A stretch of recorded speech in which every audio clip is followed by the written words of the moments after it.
Mkuu wa mkoa wa Kusini Unguja, Hamida Musa Hamisi, amefanya ziara maalumu katika shehia ya Kikungwi, wilaya ya Kati, mkoa wa Kusini Unguja, yenye lengo la kuangalia maendeleo ya kikundi cha Tuhurumiane Cooperative na kusikiliza matatizo yanayowakabili ili kuyapatia ufumbuzi kwa ajili ya kuendeleza uhifadhi wa mazingira ya ufukwe za bahari.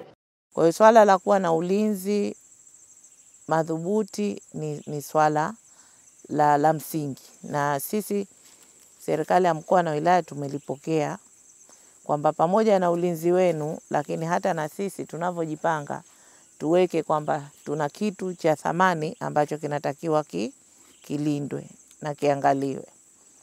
Kwa sababu kwenda pahala sasa hivi ukakuta koko zimeenea hivyo si swala jepesi sana, na wananchi wenyewe wanahifadhi na wananchi wenyewe ndio ambao wanakata kwa maslahi yao. Kwa hiyo niwapongeze kwanza kwa kipindi cha miaka 23 ndosema kwamba mmehifadhi na mnalinda pasipo tija. Yaani huu ni uzalendo mkubwa sana mlioonyesha, na lazima tuwashukuru na tuwapongeze. Lakini mmeona kuna fursa ambazo mtaendelea kuhifadhi, lakini na nyinyi sasa mtapata faida. Na ni kweli ikiwa tu mnapanda koko mnazilinda, lakini nyinyi hampati tija, ndio vinakuja vile vishawishi ambavyo mmevizungumza nyewe wenyewe kwamba kama hatupati tija si bora tukate. Hapa mkuu wa wilaya ya Kati Rajab Ali Rajab akawataka wanakikundi hao kuendelea kushirikiana katika kuhakikisha wanatunza mazingira ya fukwe za bahari kwa kuepuka kukata mikoko. Lakini swala la vitendea kazi na kitu tumesikia vizuri, pia bosi wetu ameelezea vizuri masuala ya fiber na mambo mengine. Kuna watu Mheshimiwa Dr. Mwinyi katoa fiber zaidi ya 1000 kipindi cha miaka 5 iliyopita, zaidi ya 1000, lakini watu ambao waliopewa kuzifanya kazi, baadhi ya wengine wanafanya kazi tofauti na zile ambazo wamepewa.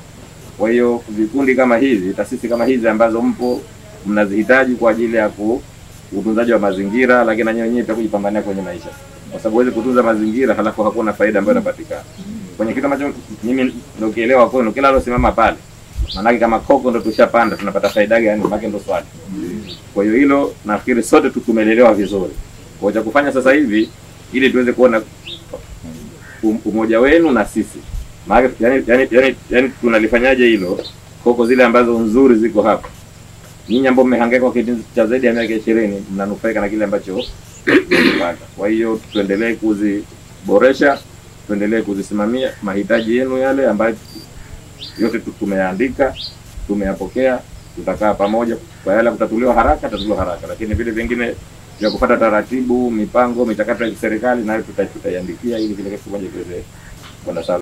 Nao baadhi ya wanachama wa kikundi hicho wakasema, kiufupi mafunzo haya ya upandaji wa koko hatujaupata. Kwa hiyo sisi leo tunapanda tu. Kwa tumekwenda mpaka hatua leo na tunashukuru kidogo kwa serikali imetusaidia kidogo. Lengo na madhumuni halijafikiwa na wanachama, kwa sababu tunaona wivu wa maendeleo. Kuna wenzetu Unguja Ukuu, kuna sehemu nyingine kila siku tunawasikia wamekabidhiwa hichi, lakini kwenye sehemu ya koko hii hakuna kilichokabidhiwa. Mwisho wanachama wote walivunjika moyo. Hii ni Chum TV. Usisahau kusubscribe, kulike, kucomment na kushare. Mimi ni Subira Salu.